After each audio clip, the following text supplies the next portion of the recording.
ಆ ಕಡೆ ಹಿಂಭಾಗಕ್ಕೆ ಮಧ್ಯೆ ಬರಬೇಡಿ, ಮಧ್ಯೆ ಸರ್ ಬನ್ನಿ ಸರ್.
ಈಗ ಪೌರ ಕಾರ್ಮಿಕರಿಗೆ ಗೌರವಿಸುವ ಮೂಲಕ ಮತ್ತೆ ನಮ್ಮ ಶಾಶ್ವತ ಬೆಳ್ಳಿ ನಾಣ್ಯಗಳನ್ನು ಎಲ್ಲ ಪೌರ ಕಾರ್ಮಿಕರನ್ನು ಕೂಡ ಕೊಟ್ಟಾರೆ.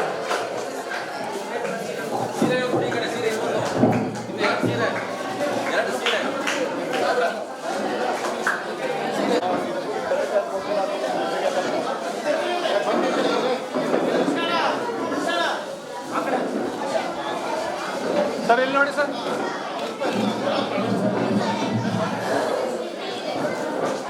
ಸರ್ ಅಡ್ಡ ಬರಬೇಡಿ. ಹಲೋ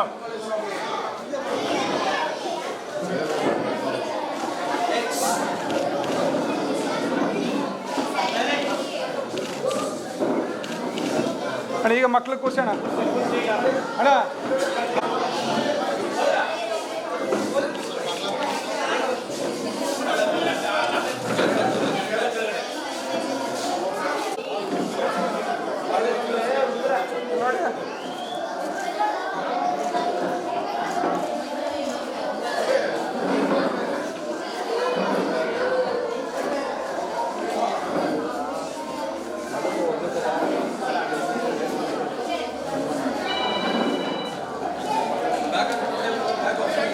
ಹಾಗೇ ಇರಿ, ಹಾಗೇ ಇರಿ.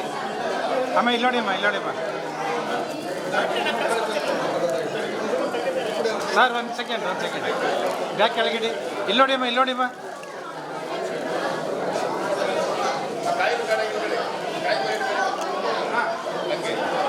ಸರ್ ಕಾಯಿನಾಗೆ ಇರಲಿ.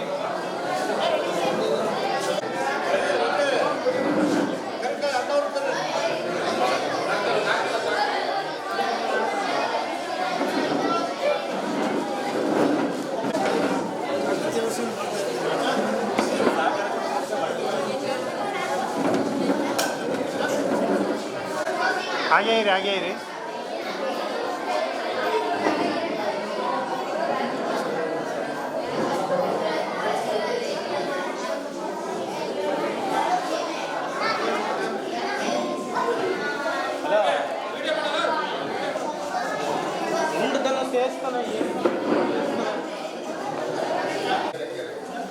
ಹಾಗೇ ಇರಿ, ಹಾಗೇ ಇರಿ. ಒಂದು ಸೆಕೆಂಡ್ ಹೋಗೋಣ. ಮುಂದೆ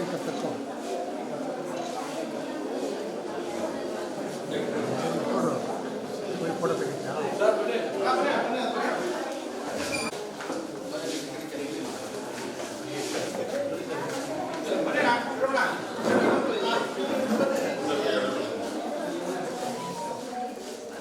ಆಯ್ತಾ? Thank you sir.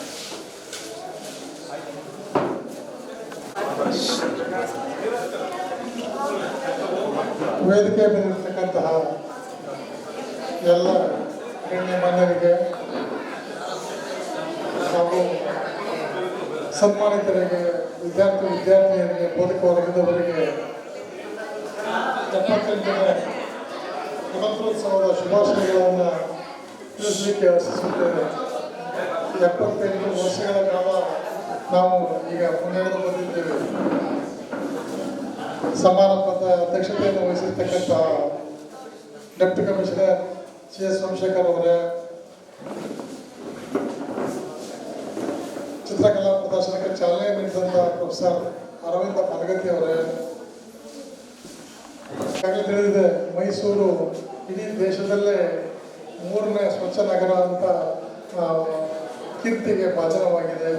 ಇದಕ್ಕೆ ಕಾರಣರಾದವರು ನಮ್ಮ ನಗರದ ಪೌರ ಕಾರ್ಮಿಕರು ಮತ್ತು ಮಹಾನಗರ ಪಾಲಿಕೆಯ ಅಧಿಕಾರಿ ಬಂಧುಗಳು. ಅವರ ಶ್ರಮದಿಂದ ಈ ಒಂದು ಸ್ಥಾನ ಮೈಸೂರಿಗೆ ಸಿಕ್ಕಿದೆ. ಇದು ಮುಂದಿನ ದಿನಗಳಲ್ಲಿ, ಮುಂದಿನ ವರ್ಷಗಳಲ್ಲಿ ನಾವು 1ನೇ ಸ್ಥಾನಕ್ಕೆ ಬರಬೇಕು. ಇಡೀ ಭಾರತದಲ್ಲಿ ಮೈಸೂರು ಸ್ವಚ್ಛ ನಗರ ಅಂತಕ್ಕಂಥದ್ದು ನಂಬರ್ 1 ಆಗಬೇಕು ಅಂತ ನಾನಾದರೂ ಇಲ್ಲಿ ಇರ್ತಕ್ಕಂಥ ಡೆಪ್ಟಿ ಕಮಿಷನರ್ ಸೋಮಶೇಖರ್ ಅವರಲ್ಲಿ ವಿಶೇಷ ಮನವಿಯನ್ನು ಮಾಡ್ತಾ ಇದ್ದೇನೆ. ಅದು ತುಂಬ ಕಷ್ಟದ ಕೆಲಸ ಮತ್ತು ಸಾಧ್ಯವೂ ಹೌದು. ಮೈಸೂರು ಇಡೀ ದೇಶದಲ್ಲೇ ಅತ್ಯಂತ ವ್ಯವಸ್ಥಿತವಾದಂಥ, ಅತ್ಯಂತ ಹೈಲಿ ಪ್ಲ್ಯಾಂಡ್, ಯೋಜನಾಬದ್ಧವಾದಂಥ ನಗರ. ಇಲ್ಲಿ ಹಳೆಯ ನಗರಗಳ ರೀತಿ ಅಲ್ಲ. ನಾನು ಹೈದರಾಬಾದ್, ಕರ್ನಾಟಕದಲ್ಲಿ ಕೆಲಸ ಮಾಡಿದ್ದೇನೆ. ನೀವು ರಾಯಚೂರು, ಗುಲ್ಬರ್ಗ, ಶಾಪುರ್, ಯಾದಗಿರಿ ಅಲ್ಲೆಲ್ಲ ಹೋಗಿ ನೋಡಿದ್ರೆ ಅಲ್ಲಿ ಸ್ವಚ್ಛತೆಯನ್ನು ಕಾಪಾಡ್ತಕ್ಕಂಥದ್ದು ಬೇಸಿಕ್ ಚೇಂಜಸ್ ಆಗ್ತದೆ. ಆದರೆ ಇಲ್ಲಿ ಹಾಗಲ್ಲ. ಸಂಸ್ಥಾನದ ಕಾಲದಲ್ಲೂ ಕೂಡ ಇಲ್ಲಿ ಯೋಜನಾಬದ್ಧ ನಗರಗಳ ನಿರ್ಮಾಣ ಮಾಡಿದ್ದಾರೆ. Mysuru is one of the highly planned cities. ಮತ್ತು ಇಲ್ಲಿ underground drainage system, water flowing system ಎಲ್ಲವೂ ಕೂಡ ಚೆನ್ನಾಗಿದೆ. ಆದ್ದರಿಂದ ಮೈಸೂರು ಮುಂದಿನ ವರ್ಷಗಳಲ್ಲಿ ನಮ್ಮ ಪೌರ ಕಾರ್ಮಿಕ ಬಂಧುಗಳ ನೆರವಿನೊಂದಿಗೆ, ಶ್ರಮದೊಂದಿಗೆ ಇಡೀ ದೇಶದ ನಂಬರ್ 1 ಸ್ವಚ್ಛತಾ ನಗರ ಆಗ್ತದೆ ಅಂತಕ್ಕಂಥ ಆಶಾಭಾವನೆಯನ್ನು ನಾನು ವ್ಯಕ್ತಪಡಿಸ್ತಾ ಇದ್ದೇನೆ. ಒಂದು. ಎರಡನೇದಾಗಿ ನಮ್ಮ ಮೋಹನ್ ಆರಾಧ್ಯರವರು ರಾಷ್ಟ್ರ ಮಟ್ಟದ, ರಾಜ್ಯ ಮಟ್ಟದ ಎಲ್ಲ ಸ್ವತಂತ್ರ ಸೇನಾನಿಗಳ, ದೇಶ ತ್ಯಾಗಿಗಳ ಚಿತ್ರವನ್ನು ಕಲಾಕೃತಿಯನ್ನು ನಿರ್ಮಿಸಿದ್ದಾರೆ. ಅದನ್ನು ಉದ್ಘಾಟನೆ ಮಾಡಿದ್ದಾರೆ. ಇದು ನಮ್ಮ ವಿದ್ಯಾರ್ಥಿಗಳಿಗೆ, ನಮ್ಮೆಲ್ಲರಿಗೂ ಒಂದು ಸ್ಫೂರ್ತಿದಾಯಕವಾದ ಒಂದು ವಿಚಾರ. ನಾವು ಎಷ್ಟೋ ಜನರಿಂದ ಈಗ 78 ವರ್ಷ ಸ್ವತಂತ್ರ ಆಯಿತು ಅಂತಂದರೆ ಬಹುಶಃ ಒಂದು 2 ವರ್ಷಕ್ಕೆ ನಮ್ಮಲ್ಲಿ ಸ್ವತಂತ್ರ ಹೋರಾಟಗಾರರೇ ಇರೋದಿಲ್ಲ. 78 ಇಯರ್ಸ್ ಆಯ್ತಲ್ಲ, ಇನ್ನೊಂದು 3-4 ವರ್ಷ ಆದರೆ ಸ್ವತಂತ್ರ ಹೋರಾಟಗಾರರೇ ಯಾರೂ ಇರೋದಿಲ್ಲ. ಆದ್ದರಿಂದ ಇರೋರ ಎಲ್ಲ ಮಹನೀಯರನ್ನ, ತ್ಯಾಗಿಗಳನ್ನು ನಾವು ನೆನೆಸ್ಕೊಳ್ಬೇಕು. ಅವರಿಂದ ಸ್ಫೂರ್ತಿಯನ್ನು ಪಡೀಬೇಕಾಗಿದೆ. ಹಾಗಾಗಿ ಈ ಒಂದು ಚಿತ್ರಕಲಾ ಪ್ರದರ್ಶನ ಅತ್ಯಂತ ಸ್ಫೂರ್ತಿದಾಯಕವಾಗಿದೆ ಅಂತ ನನಗೆ ಅನ್ನಿಸ್ತಾ ಇದೆ. ಇದು 2ನೇ ವಿಚಾರ. 3ನೇದಾಗಿ ನನ್ನ ವಿದ್ಯಾರ್ಥಿಗಳಿಗೆ ನಾನು ಹೆಚ್ಚಾಗಿ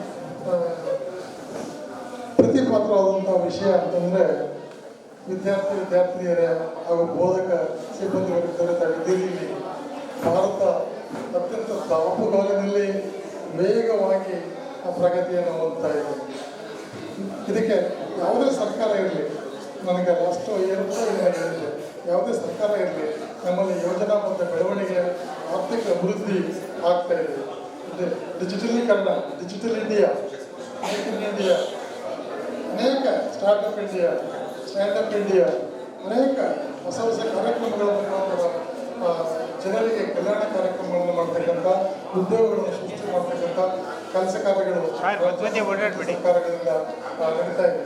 ಆದ್ದರಿಂದ ಈ ದೃಷ್ಟಿಯಲ್ಲಿ ಬೋಧಕ ಸಿಬ್ಬಂದಿ ವರ್ಗದವರು ಮತ್ತು ವಿದ್ಯಾರ್ಥಿಗಳು ಈ ದೇಶವನ್ನು, ಈ ಸಮಾಜವನ್ನು ಅಭಿವೃದ್ಧಿಪಡಿಸ್ತಕ್ಕಂಥ ದಿಕ್ಕಿನಲ್ಲಿ ಮುನ್ನಡೆಯಬೇಕು, ಯೋಚನೆ ಮಾಡಬೇಕು, ಅವರಿಗೆ ಮಾರ್ಗದರ್ಶನ ಮಾಡಬೇಕು. ದೇಶದ ಅಭಿವೃದ್ಧಿ ಪಡಿಸ್ತಕ್ಕಂಥದ್ದು ಕೇವಲ ಸರ್ಕಾರಗಳ ಕೆಲಸ ಅಲ್ಲ, ಕೇವಲ ರಾಜಕೀಯ ನಾಯಕರ ಕೆಲಸ ಅಲ್ಲ. ಈ ದೇಶದ ಎಲ್ಲ ಪ್ರಜೆಗಳಾಗಿ ನೀವು ಕೂಡ ಈ ದೇಶದ ಅಭಿವೃದ್ಧಿಗೆ, ಈ ಸಮಾಜದ ಅಭಿವೃದ್ಧಿಗೆ, ಈ ಸಮಾಜದ ಕಲ್ಯಾಣಕ್ಕೆ ಪ್ರವೃತ್ತರಾಗಬೇಕು. ಆ ಬಗ್ಗೆ ಯೋಚನೆ ಮಾಡಬೇಕು ಮತ್ತು ನಮ್ಮ ಸಾಧನೆಯನ್ನು ಮಾಡಬೇಕು. ಚೈನಾದಲ್ಲಿ ಈ ರೀತಿ ಇವತ್ತು ಅಷ್ಟು ಮುಂದುವರೆದಿದ್ದರೆ ಈ ಪ್ರತಿಯೊಂದು ಮನೆಯಲ್ಲಿಯೂ ಆಗ್ತಾ ಇರ್ತಕ್ಕಂಥ ಅನ್ವೇಷಣೆ, ಡಿಸ್ಕವರಿ, ರಿಸರ್ಚ್, ನಾವು ವೈಯಕ್ತಿಕವಾಗಿ ಪ್ರಜೆಗಳು ಅನ್ವೇಷಣೆ, ಶಿಸ್ತು, ಅಧ್ಯಯನ, ಸಂಶೋಧನೆ ಮಾಡದೇ ಇದ್ದರೆ ಅಭಿವೃದ್ಧಿ ಕೇವಲ ಸರ್ಕಾರಗಳಿಂದ ಸಾಧ್ಯ ಆಗೋದಿಲ್ಲ. ಆದ್ದರಿಂದ ಈ ದಿಕ್ಕಿನಲ್ಲಿ ವಿದ್ಯಾರ್ಥಿಗಳನ್ನು ನಾವು ಮೋಟಿವೇಟ್ ಮಾಡಬೇಕು, ಅವರಿಗೆ ಪ್ರೇರಣೆ ಕೊಡಬೇಕು ಅಂತಕ್ಕಂಥ ಮಾತನ್ನು ಹೇಳ್ತಾ, ಈ ದಿಕ್ಕಿನಲ್ಲಿ ನಮ್ಮ ಚೌಧರಿಯವರು ಒಬ್ಬರು ಶಾಲೆಯ ಬೋಧಕ ಸಿಬ್ಬಂದಿ ಮಾಡ್ತಾ ಇದ್ದಾರೆ. ಈ ಕಾರ್ಯಕ್ರಮ ಕೂಡ ನಮ್ಮೆಲ್ಲ ಮಕ್ಕಳಿಗೆ ಅದರಿಂದ ಸ್ಫೂರ್ತಿಯಾಗಿದೆ ಅಂತಕ್ಕಂಥ ಮಾತನ್ನು ಹೇಳ್ತಾ, ಇಂಥ ವಿಶೇಷ ಅವಕಾಶವನ್ನು ಕೊಟ್ಟಿದ್ದಕ್ಕಾಗಿ ಅದರ ಸಂಘಟಕರಿಗೆ ನನ್ನ ನಮಸ್ಕಾರಗಳನ್ನು ತಿಳಿಸಿ ನನ್ನ ಮಾತನ್ನು ಮುಗಿಸ್ತಾ ಇದ್ದೇನೆ. ನಮಸ್ಕಾರ. ಮತ್ತು ಈ ಸಂದರ್ಭದಲ್ಲಿ ಚಿತ್ರಕಲಾ ಪ್ರದರ್ಶನವನ್ನು ಉದ್ಘಾಟನೆ ಮಾಡಿದಂಥ ಪ್ರೊಫೆಸರ್ ಅರವಿಂದ್ ಮಾಲಗತ್ತಿ ಅವರು ಕೂಡ ನಮ್ಮ ಎರಡು ಸಂಸ್ಥೆಗಳ ಒಂದು ಗೌರವ ಸಮರ್ಪಣೆ. Thank you sir.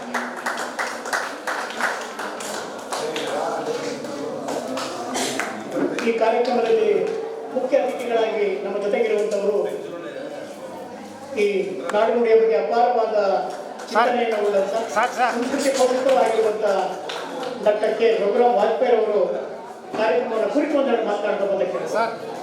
Arvind sir, ಒಂದು ನಿಮಿಷ. Thank you.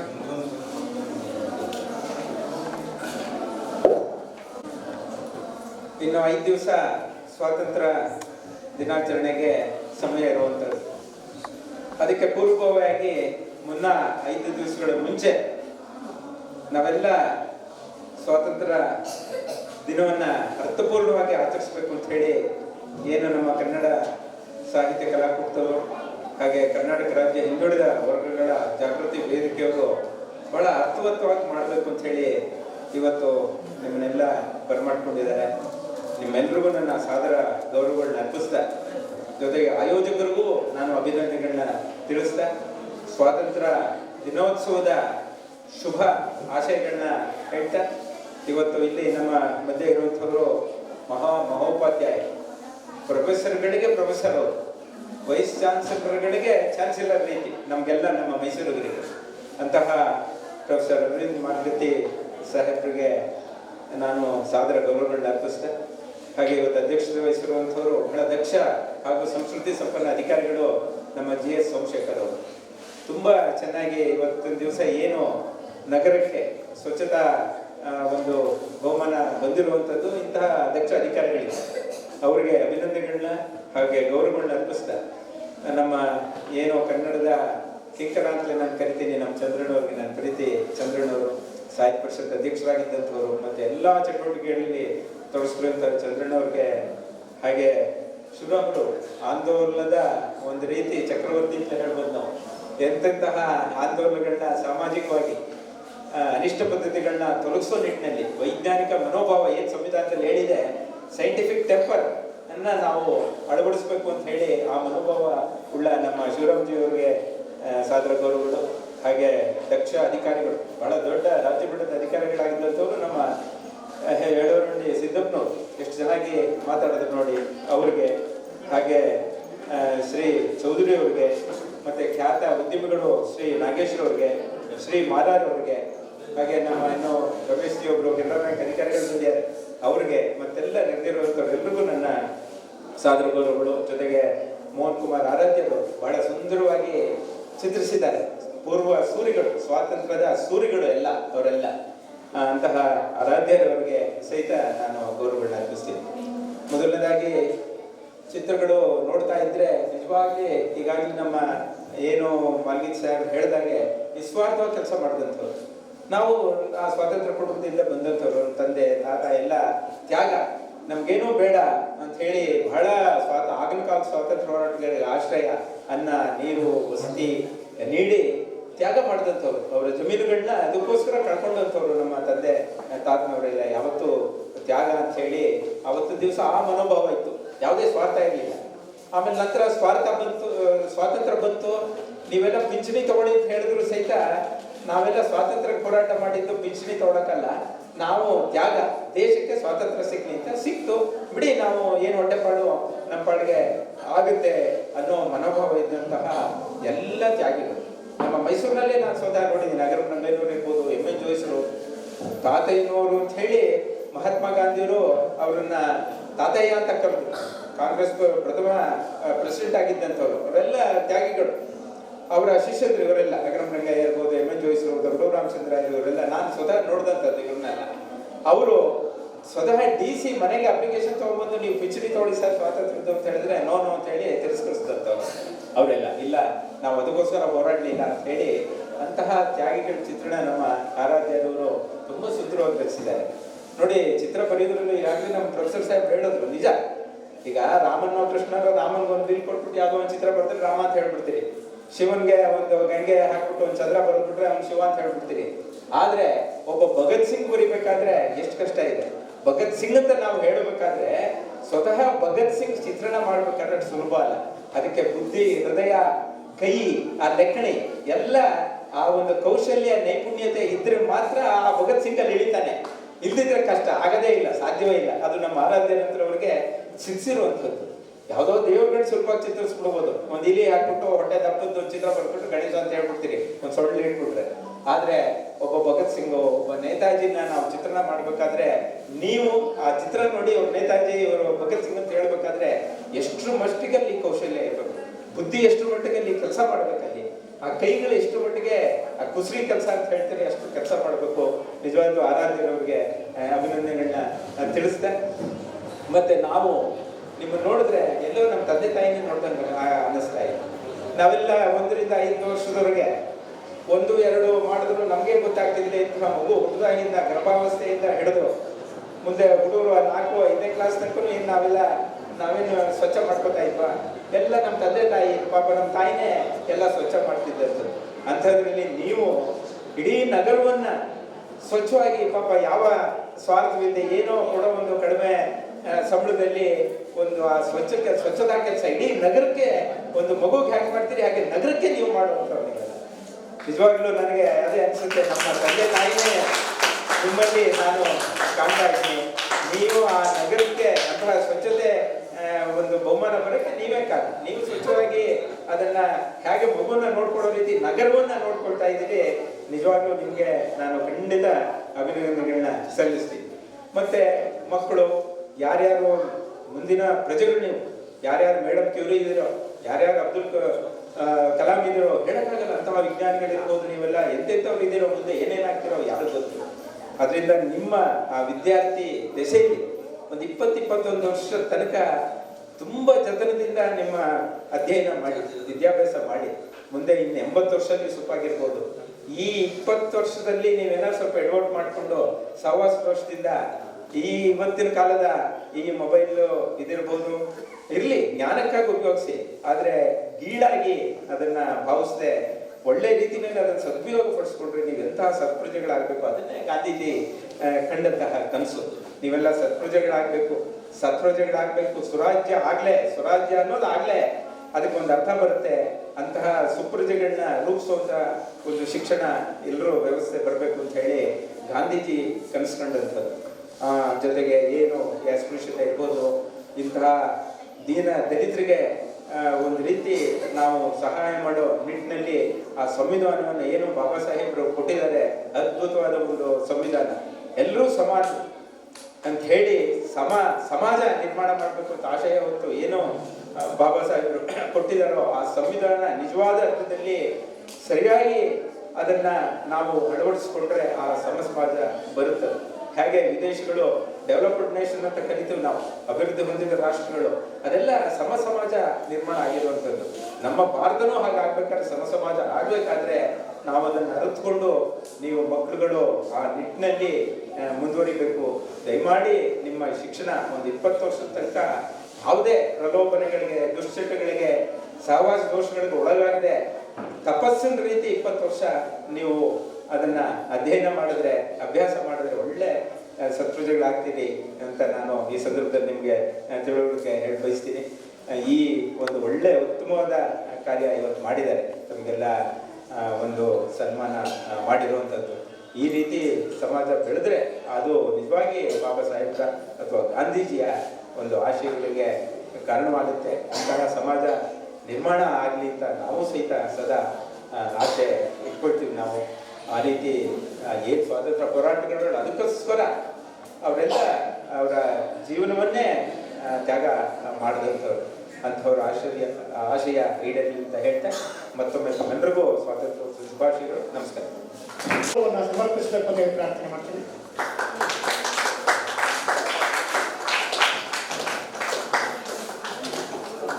Thank you sir. ಈ ಕಾರ್ಯಕ್ರಮದಲ್ಲಿ ಮತ್ತೊಬ್ಬ ಅತಿಥಿಗಳಾಗಿರುವಂಥ ನಮ್ಮ AP ನಾಗೇಶ್ ಮೈಸೂರು ಕಲ್ಚರಲ್ ಅಸೋಸಿಯೇಷನ್ನ ಅಧ್ಯಕ್ಷರು ಮತ್ತು APN ಪ್ರಾಪರ್ಟೀಸ್ನ ಮಾಲೀಕರು ಆಗಿರುವ AP ನಾಗೇಶ್ ಅವರಿಗೂ ಕೂಡ ನಮ್ಮೆರಡೂ ಸಂಸ್ಥೆಗಳ ಪರವಾಗಿ ಹೃತ್ಪೂರ್ವಕವಾದ ಅಭಿನಂದನೆಗಳನ್ನು ಸಲ್ಲಿಸ್ತಾ ಇದ್ದಾರೆ. ಈ ಕಾರ್ಯಕ್ರಮದಲ್ಲಿ ಮತ್ತೊಬ್ಬ ಮುಖ್ಯ ಅತಿಥಿಗಳಾಗಿ ಇರುವಂಥ ಮೈಸೂರು ಮಹಾನಗರ ಪಾಲಿಕೆಯ ಪೌರ ಕಾರ್ಮಿಕರ ಸಂಘದ ಅಧ್ಯಕ್ಷರಾಗಿರುವಂತಹ ಶ್ರೀ N ಮಾಲಾರ್ ಅವರಿಗೂ ಕೂಡ ನಾವು ಈ ಸಂದರ್ಭದಲ್ಲಿ ಎರಡು ಸಂಸ್ಥೆಗಳ ಪರವಾಗಿ ಗೌರವ ಸಮರ್ಪಣೆಯನ್ನು ಮಾಡ್ತಾರೆ.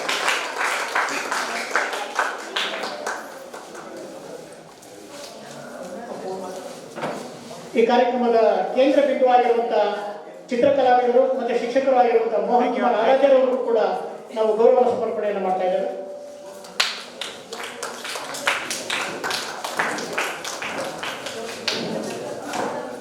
ಈ ಕಾರ್ಯಕ್ರಮ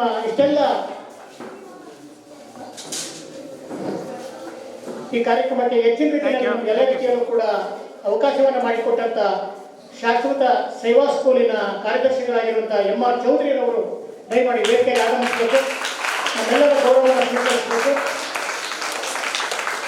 ಅವರು ಈಗ ಒಂದು 5-6 ದಿನಗಳ ಹಿಂದೆ ಅವರ ಹುಟ್ಟುಹಬ್ಬವನ್ನು ಕೂಡ ಆಚರಿಸಿಕೊಂಡಿದ್ದಾರೆ. ಇವತ್ತು ಕೂಡ ಅವರು ಯಾವುದಕ್ಕೂ ಕೂಡ ಮುಂದೆ ಬರಲ್ಲ ಅವರು, ಆದರೂ ಕೂಡ ಈ ಕಾರ್ಯಕ್ರಮದಲ್ಲಿ ಅವ್ರಿಗೂ ಕೂಡ ಆ ಒಂದು ಹುಟ್ಟುಹಬ್ಬದ ಅಂಗವಾಗಿ ಮತ್ತೆ ಎರಡು ಸಂಸ್ಥೆಗಳ ಪರವಾಗಿ ಅವ್ರಿಗೂ ಕೂಡ ನಾವು ಗೌರವವನ್ನು ಸಲ್ಲಿಸ್ತಾ ಇದ್ದೇವೆ.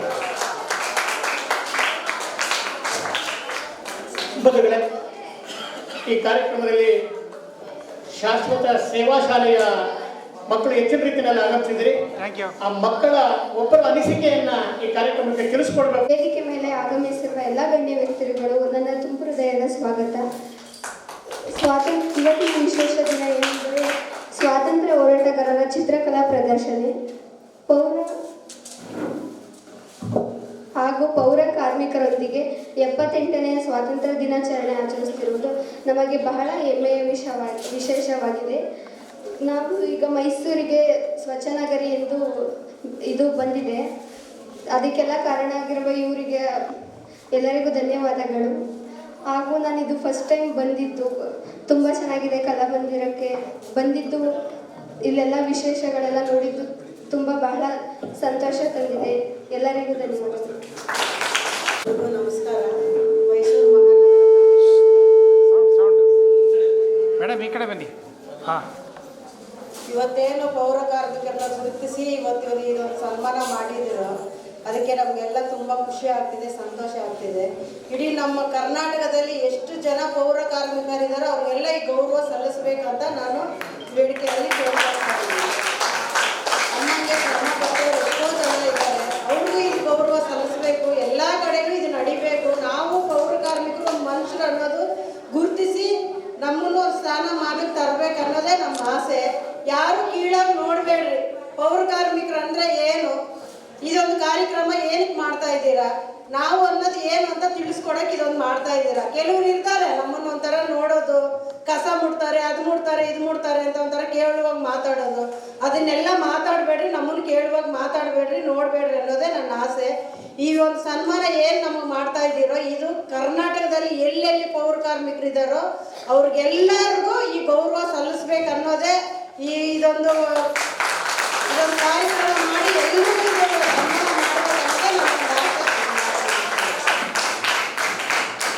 ಮತ್ತೆ ನಮ್ಮ ಮೂಲ ಆಶಯ ಅಂತ ಹೇಳಿದ್ರೆ ನಾವೆಲ್ಲರೂ ಕೂಡ ಒಂದೇ ಎನ್ನುವಂತ ಒಂದು ಸಮಾಜದ ಆಶಯವನ್ನು ಇಟ್ಕೊಂಡು ನಾವು ಇಂಥ ಕಾರ್ಯಕ್ರಮಗಳನ್ನ ಹೆಚ್ಚೆಚ್ಚು ಮಾಡ್ತಾ ಇದ್ದೀವಿ. ಇವತ್ತು ಸಾಂಕೇತಿಕವಾಗಿ ನಾವು ಮಾಡಿದ್ದೀವಿ ಅಷ್ಟೇ, 10 ಜನ ನಿಮ್ಮನ್ನು ಕರೆದು ಮಾಡಿದ್ದೇವೆ. ಇಂಥ ಕಾರ್ಯಕ್ರಮಗಳು ಮೇಲಿಂದ ಮೇಲೆ ಆಗಲಿ. ಈಗ 12ನೇ ತಾರೀಕು ಕೂಡ ಏನು ಸನ್ಮಾನ್ಯ ಸಿದ್ದರಾಮಯ್ಯನವರ ಹುಟ್ಟುಹಬ್ಬದ ಸಂದರ್ಭದಲ್ಲೂ ಕೂಡ ನಿಮ್ಮೆಲ್ಲರನ್ನ ಗೌರವಿಸುವಂಥ, ನಿಮ್ಮಿಂದಲೇ ಅಡುಗೆಯನ್ನು ತಯಾರಿಸಿ ಎಲ್ಲರೂ ಕೂಡ ಊಟ ಮಾಡುವಂಥ ಕಾರ್ಯಕ್ರಮವನ್ನು ಕೂಡ ಹಮ್ಮಿಕೊಂಡಿದ್ದೀವಿ. ಆ ಮೂಲಕ ಒಂದು ಸಮಾಜದ ಆಶಯಗಳನ್ನು ನಾವೆಲ್ಲರೂ ಕೂಡ ಒಂದು ಎನ್ನುವಂತಹ ಮನೋಭಾವನೆಯನ್ನು ಮೂಡಬೇಕು ಅನ್ನೋದು ಕೂಡ ನಮ್ಮ ಆಶಯ. ಇದಕ್ಕೆ ನಿಮ್ಮೆಲ್ಲ ವಿಚಾರಗಳಲ್ಲೂ ಕೂಡ ನಾವು ಸ್ಪಂದಿಸುವಂಥ ಕೆಲಸವನ್ನು ಮಾಡ್ತೇವೆ ಅಂತ ಹೇಳ್ತಾ ಈ ಸಮಾರಂಭದ ಅಧ್ಯಕ್ಷತೆಯನ್ನು ವಹಿಸಿರುವಂಥ ನಮ್ಮ ಆತ್ಮೀಯರು ಮತ್ತು ಸಂಸ್ಕೃತಿ ಸಾಹಿತ್ಯದ ಬಗ್ಗೆ ಅಪಾರ ಒಲವನ್ನು ಇರಿಸ್ಕೊಂಡಿರುವಂಥವರು, ಅಂಬೇಡ್ಕರ್ ಅವ್ರ ಬಗ್ಗೆ ಇರ್ಬೋದು, ಬಸವಣ್ಣನವ್ರ ಬಗ್ಗೆ ಇರ್ಬೋದು, ಅದರ ಬಗ್ಗೆ ಸಾಕ್ಷ್ಯಚಿತ್ರಗಳನ್ನು ಕೂಡ ತಯಾರು ಮಾಡಿದಂಥವರು ನಮ್ಮ ಸೋಮಶೇಖರ್ ಅವರು. ಕೇವಲ ಅವರೊಬ್ಬರು ಅಧಿಕಾರಿ ಅಷ್ಟೇ ಅಲ್ಲ, ಅದರ ಆಚೆಗೂ ಕೂಡ ನಮ್ಮ ಕನ್ನಡ ಸಾಹಿತ್ಯ ಪರಿಷತ್ ಇರ್ಬೋದು, ಬೇರೆ ಬೇರೆ ಸಂಸ್ಥೆಗಳಿಗೆ ಪೂರಕವಾಗಿ ಸ್ಪಂದನೆ ಮಾಡೋದ್ರ ಮೂಲಕ ತಾವೊಬ್ಬರು ಸಂಸ್ಕೃತಿ ಚಿಂತಕರು ಪೋಷಕರು ಅನ್ನೋದನ್ನು ಈಗಾಗಲೇ ವ್ಯಕ್ತಪಡಿಸಿರುವಂತಹ ಸೋಮಶೇಖರ್ ಅವರು ಈ ಸಮಾರಂಭದ ಅಧ್ಯಕ್ಷತೆಯನ್ನು ವಹಿಸಿದ್ದಾರೆ. ಅವರು ಕಾರ್ಯಕ್ರಮವನ್ನು ಕುರಿತು ಒಂದೆರಡು ಮಾತನಾಡಬೇಕು ಅಂತೇಳಿ ಅವರಲ್ಲಿ ಕೇಳ್ಕೊಳ್ತೀನಿ. ನಮಸ್ಕಾರ. ಕನ್ನಡ ಸಾಹಿತ್ಯ ಕಲಾಕೂಟ ಮೈಸೂರು, ಕರ್ನಾಟಕ ರಾಜ್ಯ ಹಿಂದುಳಿದ ವರ್ಗಗಳ ಜಾಗೃತಿ ವೇದಿಕೆ ಇವರ ಸಂಯುಕ್ತ ಆಶ್ರಯದಲ್ಲಿ ಸ್ವಾತಂತ್ರ್ಯೋತ್ಸವದ ಅಂಗವಾಗಿ ಮೋಹನ್ ಆರಾಧ್ಯ ಅವರು ರಚಿಸಿರುವಂತಹ ಸ್ವತಂತ್ರ ಹೋರಾಟಗಾರರ ಚಿತ್ರಕಲಾ ಪ್ರದರ್ಶನ ಮತ್ತು ನಮ್ಮ ಪೌರ ಕಾರ್ಮಿಕರೊಂದಿಗೆ ಸ್ವಾತಂತ್ರ್ಯ ದಿನಾಚರಣೆ ಆಚರಣೆ ಮಾಡೋದಕ್ಕೆ ಈ ಒಂದು ಕಾರ್ಯಕ್ರಮವನ್ನು ಹಮ್ಮಿಕೊಂಡಿದ್ದಾರೆ. ಕಾರ್ಯಕ್ರಮದಲ್ಲಿ ಚಿತ್ರಕಲಾ ಪ್ರದರ್ಶನಕ್ಕೆ ಚಾಲನೆ ನೀಡಿದಂತಹ ನಮ್ಮೆಲ್ಲರ ಗುರುಗಳಾದಂಥ ಪ್ರೊಫೆಸರ್ ಅರವಿಂದ್ ಮಾರ್ಗತಿ ಅವರೇ, ಗೌರವಾರ್ಪಣೆಯನ್ನು ಮಾಡಿದಂಥ ವಿಧಾನ ಪರಿಷತ್ನ ಸದಸ್ಯರು ಇತರೆ ಕೆಲಸದ ಅನೇಕ ನಿಮಿತ್ತ ಈಗಷ್ಟೇ ನಮ್ಮೊಂದಿಗೆ ಹೊರಟಂಥ ಡಾಕ್ಟರ್ ತಿಮ್ಮಯ್ಯ ಸರ್ ಅವರಿಗೆ ನಮಸ್ಕಾರವನ್ನು ತಿಳಿಸುತ್ತಾ, ಡಾಕ್ಟರ್ ಚಂದ್ರಶೇಖರ್ ಅವರಿದ್ದಾರೆ, ಶಿವರಾಮ್ ಅವರಿದ್ದಾರೆ, ಜಿಲ್ಲಾ ಸಾಹಿತ್ಯ ಪರಿಷತ್ತಿನ ಅಧ್ಯಕ್ಷರು ಯಡೂರುಗೊಂಡಿ ಸಿದ್ದಪ್ಪ ಸರ್ ಇದ್ದಾರೆ, ಸಾಂಸ್ಕೃತಿಕ ಪೋಷಕರಾಗಿರುವಂಥ ರಘುರಾಮ್ ವಾಜಪೇಯಿ ಅವರಿದ್ದಾರೆ, ಶ್ರೀಧರ್ ಚೌಧರಿ ಅವರಿದ್ದಾರೆ, ನಮ್ಮ ಆತ್ಮೀಯ ಸ್ನೇಹಿತರಾದಂಥ AP ನಾಗೇಶ್ ಅವರಿದ್ದಾರೆ ಮತ್ತು ನಮ್ಮ ಪೌರ ಕಾರ್ಮಿಕ ಸಂಘದ ಅಧ್ಯಕ್ಷರಾದಂಥ ಮಾರು ಅವರಿದ್ದಾರೆ ಹಾಗೂ ಕಾರ್ಯಕ್ರಮದಲ್ಲಿ ಆಗಮಿಸಿರ್ತಕ್ಕಂತಹ ಎಲ್ಲ ಬಂಧು ಭಗಿನಿಯರೇ, ಈ ಒಂದು ಕಾರ್ಯಕ್ರಮದಲ್ಲಿ ಪಾಲ್ಗೊಳ್ಳೋದಕ್ಕೆ ತುಂಬ ಸಂತೋಷ ಆಯಿತು. ಯಾಕೆಂದರೆ ನಾನು ಮೂಲತಃ ಈಗ ಪ್ರಸ್ತುತ ಮಹಾನಗರ ಪಾಲಿಕೆಯಲ್ಲಿ DC ರೆವಿನ್ಯೂ ಪೋಸ್ಟಲ್ಲಿ ಕೆಲಸ ಮಾಡ್ತಾ ಇದ್ದಾರೆ. ಎರಡು ಭಾಳ ಖುಷಿಯಾದಂಥ ವಿಚಾರ ಅಂತ ಹೇಳಿದ್ರೆ, ನಾವು ಯಾವಾಗಲೂ ಸ್ವಾತಂತ್ರ್ಯ ದಿನಾಚರಣೆಯನ್ನು ವಿವಿಧ ರೀತಿಯಲ್ಲಿ ನಾವು ನಮ್ಮ ಶಾಲೆಯಲ್ಲಿ ಆಚರಣೆ ಮಾಡ್ತೀವಿ. ಫ್ಲಾಗ್ ಹಾಕ್ಕೊಂಡು ನಾವು ನಮ್ಮ ಕಾರಲ್ಲಿ, ಸ್ಕೂಟ್ರಲ್ಲಿ ಎಲ್ಲ ಇಟ್ಕೊಂಡು ಆಚರಣೆ ಮಾಡ್ತೇವೆ. ಆದರೆ ಕಳೆದ ವರ್ಷ ಯೋಧರಿಗೆ ಸನ್ಮಾನ ಮಾಡೋದ್ರ ಮೂಲಕ ಒಂದು ಕಾರ್ಯಕ್ರಮವನ್ನು ಈ ಒಂದು ವೇದಿಕೆ ಮಾಡಿದ್ದು. ಇವತ್ತು ಪೌರ ಕಾರ್ಮಿಕರಿಗೆ ಮಾಡಿರುವಂಥದ್ದು ತುಂಬ ಸಂತೋಷದ ವಿಚಾರ. ಯಾಕೆಂದರೆ ನಮಗೆ ಹಲವು ವರ್ಷಗಳ ಹಿಂದೆ ರಾಷ್ಟ್ರದಲ್ಲಿ ಅತ್ಯುತ್ತಮ ಸ್ವಚ್ಛತೆಯ ನಗರ ಅಂತ ಪ್ರಶಸ್ತಿ ಬಂದಾಗ ನಾವು ಕಾಂಪೀಟ್ ಮಾಡಿದ್ದಂತಹ ನಗರಗಳು ತುಂಬ ಕಡಿಮೆ ಇತ್ತು, 100 ಒಳಗಡೆ ಇತ್ತು. ಆದರೆ ಈ ಸಾರಿ 1400ಕ್ಕೂ ಹೆಚ್ಚು ನಗರಗಳಲ್ಲಿ ಪಾರ್ಟಿಸಿಪೇಟ್ ಮಾಡಿ ಅದರಲ್ಲಿ ಎಲ್ಲರೂ 3ನೇ ರ್ಯಾಂಕ್ ಅಂತ ಹೇಳ್ತಾರೆ. ಆ್ಯಕ್ಚುಲಿ ಇದು 3ನೇ ರ್ಯಾಂಕ್ ಅಲ್ಲ, ಸೂಪರ್ ಸ್ವಚ್ಛ. ಯಾವುದು ಟಾಪ್ ಮೋಸ್ಟ್ ಇದೆಯಲ್ಲ ಅದರಲ್ಲಿ 10 ನಗರಗಳಿಗೆ ಸೆಲೆಕ್ಟ್ ಮಾಡಿಕೊಂಡು ಅದರಲ್ಲಿ ನಾವು ಇರುವಂಥದ್ದು. ಆ ಒಂದು ಸ್ಥಾನವನ್ನು ನಾವು ಪಡೀಲಿಕ್ಕೆ ಭಾಳ, ನೀವು ಬಹುಶಃ ಬೇರೆ ಇತರೆ ಊರುಗಳಿಗೆ ಹೋಗಿ ಬಂದಾಗ, ಮೈಸೂರಿಗೆ ಬಂದಾಗ ಪ್ರತಿ ಸಾರಿ ಏನಿಸುತ್ತೆ, ಬೆಂಗಳೂರಿಗೆ ಹೋಗಿ ಅಥವಾ ಬೇರೆ ಯಾವುದೇ ಊರಿಗೆ ಹೋದ್ರೂ ಸಹ ನಮ್ಮ ಊರಿಗೆ ವಾಪಸ್ ಹೋದ್ರೆ ಸಾಕಪ್ಪ ಅನ್ನೋ ಥರ ಸಂಜೆ ಆಗೋದ್ರೆ ಹಂಚ್ಬಿಡುತ್ತೆ. ಯಾಕೆಂದರೆ ಇಲ್ಲಿರುವಂಥ ವೆದರ್, ಇಲ್ಲಿರುವಂಥ ಒಂದು ಎನ್ವಿರಾನ್ಮೆಂಟ್ ಅದಕ್ಕೆ ಭಾಳ ಪ್ರಮುಖವಾದ ಕಾರಣ. ಇಷ್ಟು ಸ್ವಚ್ಛತೆಯಾಗಿ ಇಟ್ಕೊಳ್ಳಿಕ್ಕೆ ನಾವೆಲ್ಲ ಇನ್ನೂ ಎದ್ದೇ ಇರೋದಿಲ್ಲ. ಆ ಟೈಮ್ಗೆ ನಮ್ಮ ಪೌರ ಕಾರ್ಮಿಕರು ಕೆಲಸ ಮಾಡ್ತಾ ಇರ್ತಾರೆ. ನೀವು ಬಹುಶಃ ಸ್ಕೂಲ್ ಬಸ್ ಬರೋಷ್ಟರಲ್ಲಿ ವಿಷಯ ನೋಡಿತಾರೆ ಮನೆ ಹತ್ರ. ಅಂದರೆ ಅವರು ಬೆಳಗ್ಗೆ ಅವರು ತಮ್ಮ ಫ್ಯಾಮಿಲಿಯನ್ನು ನೋಡಿಕೊಂಡು ಅವ್ರ ಮಕ್ಕಳು ಕೂಡ ಸ್ಕೂಲ್ಗೆ ಹೋಗಬೇಕು, ಅದು ಆದಾಗಿ ಕೂಡ ಅವರು ರೆಡಿ ಮಾಡಿ ಅವರು ನಮ್ಮ ಏನು ಸ್ವಚ್ಛತೆಯನ್ನು ಮಾಡಲಿಕ್ಕೋಸ್ಕರ ಬರ್ತಾರೆ. ಇದು ಒಂದು ದಿವಸದ ಕೆಲಸ ಮಾಡಿದ್ರೆ ನಮ್ಗೆ ಅವಾರ್ಡ್ ಬರೋದಿಲ್ಲ. ಮತ್ತು ನಾವಷ್ಟೇ ಕಾರ್ಪೊರೇಷನ್ ಅವ್ರು ಮಾತ್ರ ಇನ್ವಾಲ್ವ್ ಆದರೆ ಅವಾರ್ಡ್ ಬರೋದಿಲ್ಲ. ಇದು 2 ಕೈ ಸೇರಿದ್ರೆ ಚಪ್ಪಾಳೆ ಹೇಗಾಗುತ್ತೆ, ಅದೇ ರೀತಿಯಲ್ಲಿ ನಾವು ಎಷ್ಟು ಪ್ರಯತ್ನವನ್ನು ಮಾಡ್ತೇವೆ, ಅದೇ ರೀತಿಯಲ್ಲಿ ನಮ್ಮ ನಾಗರಿಕರು, ಎಲ್ಲ ಸ್ವಯಂ ಸೇವಾ ಸಂಸ್ಥೆಗಳು ಎಲ್ಲರೂ ಕೂಡ, ಮಕ್ಕಳು ಸ್ಪೆಷಲಿ ಇವರ್ ದಿ ಬ್ರ್ಯಾಂಡ್ ಅಂಬಾಸಿಡರ್ಸ್. ನೀವೇನು ವಿಚಾರವನ್ನು ಕ್ಯಾರಿ ಮಾಡ್ತೀರಾ, ಮನೇಲಿ ಹೋಗಿ ಏನು ಹೇಳ್ತೀರಾ, ಅದಕ್ಕೋಸ್ಕರನೇ ಪ್ರತಿ ಸ್ಕೂಲಲ್ಲಿ ನಾವು ಎಕೋ ಕ್ಲಬ್ಸ್ ಕೂಡ ಶುರು ಮಾಡಿದ್ದೀವಿ. ಸೊ ಈ ವಿಚಾರವನ್ನು ಇದು ಒಂದು ದಿವಸದಲ್ಲಿ ಆಗುವಂಥದ್ದಲ್ಲ, ಪ್ರತಿ ದಿವಸ ಪ್ರತಿನಿತ್ಯದ ಕೆಲಸ ಇದೆ. ಹಾಗಾಗಿ ಇದೊಂದು ಜವಾಬ್ದಾರಿ ಕೂಡ, ಹೆಮ್ಮೆಯ ವಿಚಾರ ಆದರೂ ಕೂಡ ಇದು ನಮ್ಮ ಜವಾಬ್ದಾರಿ. ದಯಮಾಡಿ ಎಲ್ಲರೂ ಅದನ್ನು ಮುಂದುವರಿಸೋಣ. ಈಗೇನು ಅವಾರ್ಡ್ ನಾವು 3ನೇ ರ್ಯಾಂಕಲ್ಲಿದ್ದೀವಿ, 1ನೇ ರ್ಯಾಂಕ್ ಹೋಗಬೇಕು ಅಂತ ಹೇಳಿದ್ರೆ ನಮ್ಮ ಶ್ರಮದ ಜೊತೆಗೆ ತಮ್ಮ ಪರಿಶ್ರಮ ಕೂಡ ಅಷ್ಟೇ ಮುಖ್ಯ ಅಂತ ಹೇಳ್ತಾ, ಈ ಒಂದು ಕಾರ್ಯಕ್ರಮದಲ್ಲಿ ಆರಾಧ್ಯವರು ಬಹಳ ಉತ್ತಮವಾಗಿ ಒಂದು ಚಿತ್ರಕಲಾ ಪ್ರದರ್ಶನವನ್ನು ಮಾಡಿದ್ದಾರೆ. ನಾವು ಇವತ್ತಿಷ್ಟು ನಾನು ಆರಾಮಾಗಿ ಮಾತಾಡ್ತಾ ಇದ್ದೀನಿ, ನೀವೆಲ್ಲ ಕೇಳಿಸ್ಕೊಳ್ತಾ ಇದ್ದೀರಾ ಅಂತ ಹೇಳಿದ್ರೆ ನನಗಿರೋಂಥ ಹಕ್ಕು ಇದು. Freedom of speech is my right. ಇದನ್ನು ಕೊಟ್ಟವರು ನಮ್ಮ ಸಂವಿಧಾನವನ್ನು ಬರೆದು ನಮಗೆ ಅರ್ಪಣೆ ಮಾಡಿದಂಥ ಡಾಕ್ಟರ್ ಅಂಬೇಡ್ಕರ್ ಜಿಯವರು. ಅದೇ ರೀತಿ ಸ್ವಾತಂತ್ರ್ಯ ಬರಲಿಕ್ಕೆ ನಾವೆಲ್ಲ ನೋಡಿರ್ತೀವಿ. Era of extremist, era of pessimist ಮತ್ತು ಗಾಂಧಿಯನ್ ಎರಾ. ಮಂದಗಾಮಿಗಳು, ತೀವ್ರಗಾಮಿಗಳು, ಮಂದಗಾಮಿಗಳು, ನಂತರ ನಮ್ಮ ಗಾಂಧೀಜಿಯವರ ಆಗಮನ ನಂತರ ನಾವು ಈ ಒಂದು ಸ್ವಾತಂತ್ರ್ಯವನ್ನು ಪಡೆದಿದ್ದೇವೆ. ಆದರೆ ಇದರ ಹಿಂದೆ ಇರುವಂತಹ ಬಲಿದಾನ, ತ್ಯಾಗ ಎಲ್ಲರೂ ನಾವು ನೋಡಬೇಕು. ನಾವು ಇತ್ತೀಚಿನ ವರ್ಷಗಳಾಗಿರುವಂಥ ಒಂದು ಎಜುಕೇಷನ್ ಬದಲಾವಣೆ ಅಂತ ಹೇಳಿದ್ರೆ, ನೀವು ಇಂಜಿನಿಯರಿಂಗ್ ಓದ್ತಾ ಇದ್ರು ಕೂಡ ಕಾನ್ಸ್ಟಿಟ್ಯೂಷನನ್ನು ಓದಬೇಕು ಅಂತ ಮಾಡಿದ್ದಾರೆ. It's a mandate.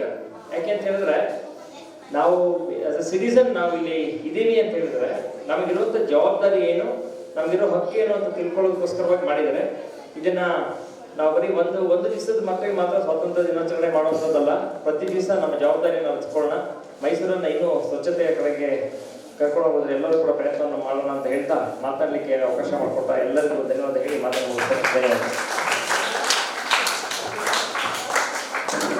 ಧನ್ಯವಾದಗಳು GS ಸೋಮಶೇಖರ್ ಅವರಿಗೆ. ಅವರಿಗೆ ನಮ್ಮ ಎರಡು ಸಂಸ್ಥೆಗಳ ಪರವಾಗಿ ಗೌರವ ಸಮರ್ಪಣೆಯನ್ನು ಮಾಡಬೇಕು ಅಂತೇಳಿ ಶಿವರಾಮ್ ಮತ್ತು ಅವರ ಸ್ನೇಹಿತರಿಗೆ ಕೇಳ್ಕೊಳ್ತೀನಿ.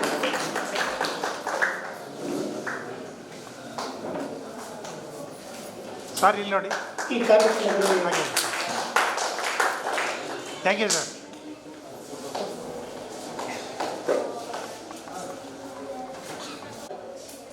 ನಮ್ಮ ಎರಡು ಸಂಸ್ಥೆಗಳ ಪರವಾಗಿ ಗೌರವ ಸಮರ್ಪಣೆಯನ್ನು ಸಲ್ಲಿಸ್ತಾ ಇದ್ದಾರೆ.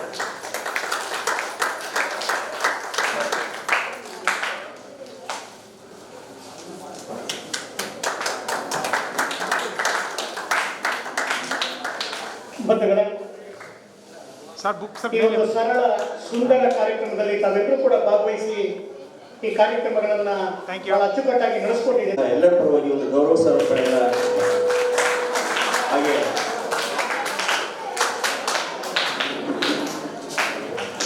ಹಾಗೆ ಶಿವರಾಮ್ ಸರ್ ಅವರು ಸಹ ಅವರಿಗೂ ಸಹ ಗೌರವ ಸಮರ್ಪಣೆಯನ್ನು ಸ್ವೀಕರಿಸಬೇಕು ಅಂತ ಹೇಳ್ತಾರೆ.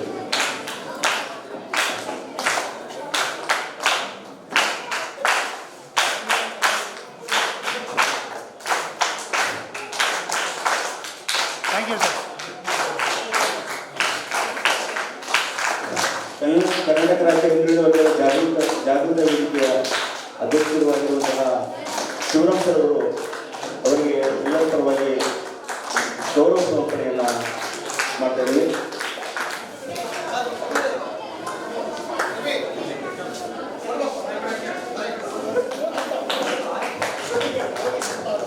Thank you. ಯೋಗೀಶ್ ಅವರಿಗೆ, ಯೋಗೀಶ್ ಉಪ್ಪರ್ ಅವರು ಸಹ,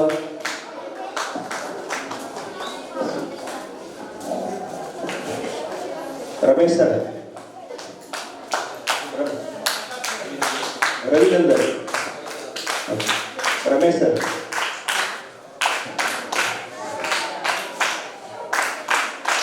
ಪವಿತ್ರ ಮೇಡಮ್,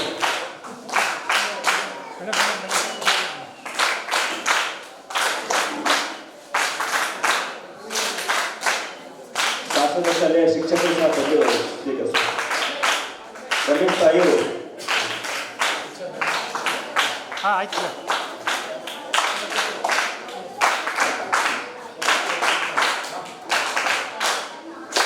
ಥ್ಯಾಂಕ್ ಯು. ಹಾಂ ಆಯ್ತು. ರಮೇಶ್ ಸರ್ ಬನ್ನಿ.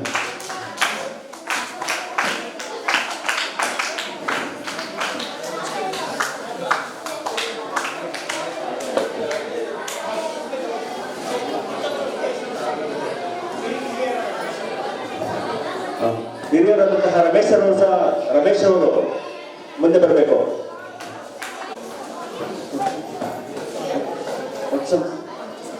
ಸರ್ ಆ ಕಡೆ ಈ ಕಡೆ. ಹಾಗೆ ನಮ್ಮ ಕಾರ್ಯಕ್ರಮಕ್ಕೆ ಸಹಕಾರ ನೀಡುವಂತಹ ಮುತ್ಸೋಬಿ ಸರ್ ಅವರು ಸಹ. Thank you. ಮುತ್ಸೋಬಿ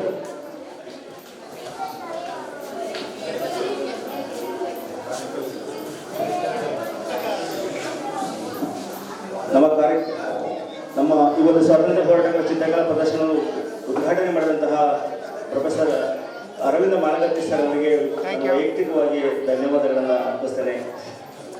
ಹಾಗೆ ಕಾರ್ಯಕ್ರಮದಲ್ಲಿ ಭಾಗವಹಿಸಿರುವಂತಹ ಎಲ್ಲರಿಗೂ ಮತ್ತೊಮ್ಮೆ ಧನ್ಯವಾದಗಳು.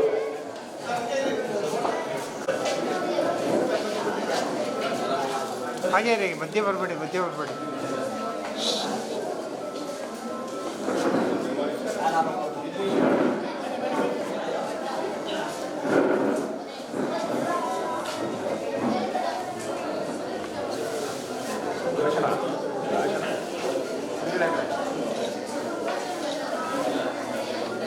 ಕೆಲಸವನ್ನು ಕೂಡ ಮಾಡ್ತಾ ಇದ್ದಾರೆ. ಅದರಲ್ಲಿ ಕನ್ನಮ್ಮನವರು, ಶಾಂತಮ್ಮನವರು ಮಾದೇವಿರವರು, ನರಸಮ್ಮ, ಇಂದಿರಾ ಮತ್ತು ನರ್ಮದಾ, ಮಂಜುನಾಥ್ರವರು, ಭಂಡಾರಿರವರು, ನಾಗರಾಜರವರು ಮತ್ತು ಮಾದೇವರವರು, ಪ್ಯಾಲೇಸಿನ ಮಾದೇವರವರು ಈ 10 ಜನರನ್ನ ಗೌರವಿಸುವುದರ ಮೂಲಕ ಇಡೀ ಪೌರ ಕಾರ್ಮಿಕ ಸಮುದಾಯವನ್ನ ಗೌರವಿಸುವಂತಹ ಕೆಲಸವನ್ನ ಇವತ್ತು ನಾವಿಲ್ಲಿ ಮಾಡ್ತಾ ಇದ್ದೇವೆ. ಆ ಎಲ್ಲ ಪೌರ ಕಾರ್ಮಿಕರಿಗೆ, ಆ ಸ್ವಚ್ಛತಾ ರಾಯಭಾರಿಗಳಿಗೆ ಮತ್ತೊಮ್ಮೆ ನಮ್ಮ 2 ಸಂಸ್ಥೆಗಳ ಪರವಾಗಿ ಬಹಳ ಪ್ರೀತಿಪೂರ್ವಕವಾಗಿ ಮತ್ತೆ ಅಷ್ಟೇ ಗೌರವಪೂರ್ವಕವಾಗಿ ಅವರೆಲ್ಲರೂ ಕೂಡ ನಾನು ಸ್ವಾಗತವನ್ನು ಕೊಡ್ತಾ ಇದ್ದೇನೆ. ಈ ಕಾರ್ಯಕ್ರಮದಲ್ಲಿ ಅನೇಕ ಗಣ್ಯರು ನಮ್ಮ ಜೊತೆಗಿದ್ದಾರೆ. ನಮ್ಮ ಶಾಶ್ವತ ಸೇವಾ ಶಾಲೆಯ ಮುಖ್ಯೋಪಾಧ್ಯಾಯರಾದ ಪವಿತ್ರ ಮೇಡಮ್ ಅವರು ನಮ್ಮ ಜೊತೆಗಿದ್ದಾರೆ. ಅಲ್ಲಿ ಶಿಕ್ಷಕರಾದ ನಮ್ಮ ರಮೇಶ್ ಅವರು ನಮ್ಮ ಜೊತೆಗಿದ್ದಾರೆ. ನಮ್ಮ ಪುಟ್ಟಸ್ವಾಮಿರವರು ಇದ್ದಾರೆ. ಆದಿತ್ಯ ಲೋಕೇಶ್ ಅವರು, ನಮ್ಮ ಸೀತಾರಾಮರವರು, ನಮ್ಮ ಮುತ್ತುಸ್ವಾಮಿರವರು, ಅನೇಕ ಗಣ್ಯರು ತಾವೆಲ್ಲರೂ ಕೂಡ ಈ ಕಾರ್ಯಕ್ರಮದಲ್ಲಿ ಆಗಮಿಸಿದರೆ ನಿಮ್ಮೆಲ್ಲರಿಗೂ ಕೂಡ ನನ್ನ ಸ್ವಾಗತವನ್ನು ಕೊಡ್ತಾ, ನಮ್ಮ ಬಾಬುರವರು ಕೂಡ ಈ ಕಾರ್ಯಕ್ರಮದಲ್ಲಿ ನಮ್ಮ ಜೊತೆಗಿದ್ದಾರೆ. ಯೋಗಿ ಸುಬ್ಬಾರ್ ಇದ್ದಾರೆ, ರವಿರಂಜನ್ ರವರು ಇದ್ದಾರೆ. ಈ ಎಲ್ಲ ಗಣ್ಯರಿಗೂ ಕೂಡ ಸ್ವಾಗತವನ್ನು ಕೊಡ್ತಾ ಮತ್ತು ಈ ಕಾರ್ಯಕ್ರಮದಲ್ಲಿ ಬಹಳ ಪ್ರಮುಖವಾಗಿ ನಮ್ಮ ಮೋಹನ್ ಕುಮಾರ್ ರಾರಾಜರವರು ಈ ಕಾರ್ಯಕ್ರಮ ಹೆಚ್ಚು ಅಂದಗೊಳ್ಳಲಿಕ್ಕೆ ಕಾರಣರಾಗಿದ್ದಾರೆ. ಅವರು ರಚನೆ ಮಾಡಿರುವಂತಹ ಚಿತ್ರಗಳನ್ನ ನಾವಿಲ್ಲಿ ಪ್ರದರ್ಶನ ಮಾಡೋದ್ರ ಮೂಲಕ ಇವತ್ತು ಇಡೀ ದಿನ ಆ ಚಿತ್ರಗಳ ಪ್ರದರ್ಶನವನ್ನ ಕೂಡ ಇಲ್ಲಿ ಏರ್ಪಾಡು ಮಾಡಿದ್ದೇವೆ. ಎಲ್ಲವನ್ನೂ ಕೂಡ ತಾವು ವೀಕ್ಷಿಸಿ ತೆರಳಬೇಕು. ನಮ್ಮ ಮೋಹನ್ ಕುಮಾರ್ ಆರಾಧ್ಯರವರು ಕೂಡ ಈ ಸಂದರ್ಭದಲ್ಲಿ ನಮ್ಮ 2 ಸಂಸ್ಥೆಗಳ ಪರವಾಗಿ ತಮ್ಮೆಲ್ಲರ ಪರವಾಗಿ ಸ್ವಾಗತವನ್ನು ಕೋರಿ ಮಾಧ್ಯಮದ ಎಲ್ಲ ಬಂಧುಗಳಿಗೂ ಕೂಡ ಸ್ವಾಗತವನ್ನು ಕೋರ್ತಾ ನನ್ನ ಈ ಸ್ವಾಗತದ ಮಾತುಗಳಿಗೆ ಮುಕ್ತಾಯವನ್ನು ಹೇಳ್ತಿದ್ದೇನೆ. ಜೈ ಹಿಂದ್, ಜೈ ಕರ್ನಾಟಕ. ಯಾವಾಗಲೂ ಆಶಯ ಯಾವಾಗ ಚೆನ್ನಾಗಿರುತ್ತೋ ಆಶಯಕ್ಕೆ ಅನುಗುಣವಾಗಿ ಸ್ಪಂದನೆ ಕೂಡ ಅಷ್ಟೇ ಆಕರ್ಷಕವಾಗಿ ಇರಬೇಕಾಗಿತ್ತು ಅಂತ ಅನಿಸುತ್ತೆ. ಯಾಕೆಂದ್ರೆ ಯಾವಾಗ ನಾನು ಅಂದ್ಕೊಳ್ತೇನೆ, ಏನು ಆದರ್ಶದ ಮೌಲ್ಯಗಳನ್ನು ಇಟ್ಕೊಂಡ್ಬಿಟ್ಟು ಯಾವುದೇ ಕಾರ್ಯಕ್ರಮಗಳನ್ನ ಸಂಯೋಜನೆ ಮಾಡುವುದಕ್ಕೆ ಹೊರಟಾಗ ಸಾರ್ವತ್ರಿಕ ಸಮಾರಂಭದಲ್ಲಿ ಸಾರ್ವಜನಿಕರ ಭಾಗೀಕರಣ ಎಷ್ಟು ಪ್ರಮಾಣದಲ್ಲಿ ಇರ್ತದೆ?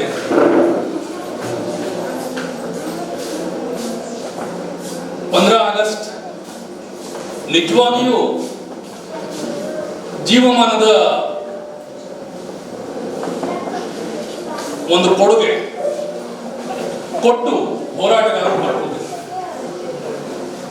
ಅವರನ್ನು ನಾವು ಸ್ಮರಿಸಿಕೊಳ್ತೇವೆ. ಈ ಸ್ವರೂಪದಲ್ಲಿ ಸ್ಮರಿಸಿಕೊಳ್ಳೋದಿದೆ ಅಲ್ವಾ? ಅದು 15 ಆಗಸ್ಟ್ ದಿನವೇ ಮಾಡಬೇಕು ಅಂತ ಏನಿಲ್ಲ, ವರ್ಷದುದ್ದಕ್ಕೂ ನಡೆಯಬೇಕಾದಂತಹ ಕಾರ್ಯಕ್ರಮ ಅಂತ ನಾನು ಅನ್ಕೊಳ್ತೇನೆ. ಆದ್ರೆ 15 ಆಗಸ್ಟ್ಗಿಂತ ಮುಂಚಿತವಾಗಿ ಕಾರ್ಯಕ್ರಮ ಮಾಡ್ತಾ ಇರೋದು ತುಂಬಾ ಒಳ್ಳೆಯ ಸೂಚನೆ ಅಂತ ಅನ್ಕೊಳ್ತೇನೆ.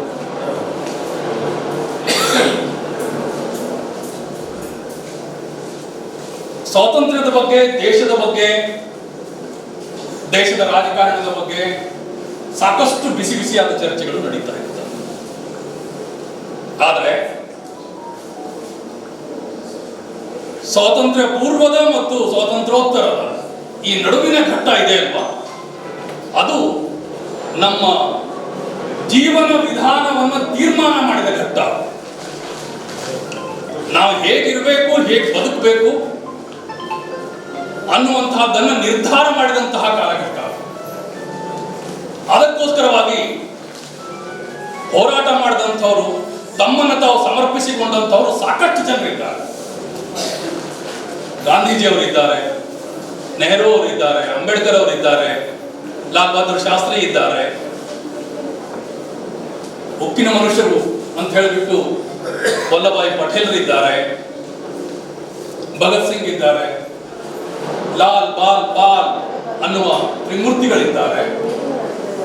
ಎಂತೆಂಥ ವ್ಯಕ್ತಿತ್ವಗಳಿವೆ. ರಾಷ್ಟ್ರ ಮಟ್ಟದಲ್ಲಿರುವ ವ್ಯಕ್ತಿತ್ವಗಳು ಬೇರೆ, ರಾಜ್ಯ ಮಟ್ಟದಲ್ಲಿರುವ ವ್ಯಕ್ತಿತ್ವಗಳು ಬೇರೆ.